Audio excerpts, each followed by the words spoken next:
I think about the word gateway, it was the gateway out of the situation I was in. I had hit rock bottom, and it no doubt saved my life. I am so thankful for Gateway. I mean, the staff, the employees, they really helped me change my life around. I'm really grateful. The Gateway Center was founded 20 years ago as an opportunity to create some ease in the process for people that are unhoused and seeking services to get reconnected with community and with their families and ultimately back into housing. And when we look back over the past 20 years, it is amazing to see how far we have come.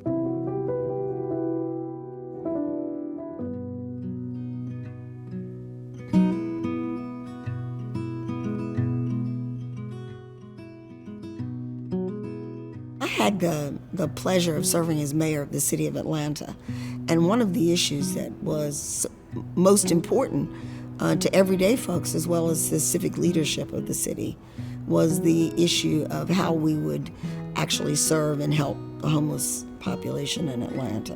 In 2002, Shirley Franklin asked the United Way to form a study commission to give her some advice on how she could deal with homelessness. And we came up with 29 recommendations, and one of those recommendations was there needed to be a place that could serve as the front door to the continuum of care. So the idea was to have a place where people who were at risk of homelessness or who were actually sleeping on the streets or under bridges would be able to go to a centralized, easily accessible location where people recognized the challenges they were facing and to allow them to develop a plan of action that included residency, but also programs that would help them to uplift themselves. We were able to raise about $6 million, which we used to renovate a former jail. And it took us 2 years to raise the money and do the construction. So we opened in July of 2005.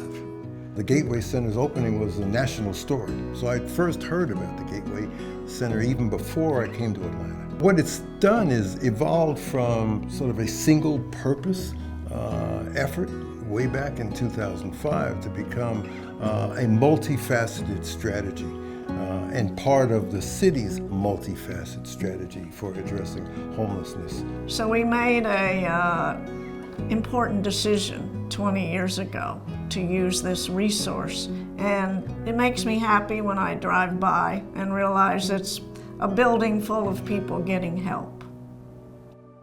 We really find that people experiencing homelessness have two things in common.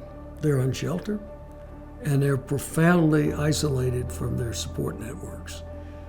And what we do at Gateway Center is rebuild those gaps. Watching Gateway continue to find and fill gaps in the system has just been amazing. It is an organization that is designed and kind of has in its DNA this purpose of reaching out and helping people reestablish dignity in their lives, no matter what their circumstances. If we look 20 years in the future, I truly hope that what my friend Jack Harden always says about homelessness being rare, brief, and non-recurring is what happens. I just hope that one day we can look back on the history of homelessness and see it as a story of the past, not a story of the present. It's my hope that we see Atlanta again where at least a minimal standard of housing is available to all. That we have a clearer definition as a community of what we believe every individual should have access to, and that it's obtainable. This place has really saved my life. I have an apartment, I have a one-bedroom apartment. Man, I'm actually living. You know what I mean? I'm like, wow, it is real.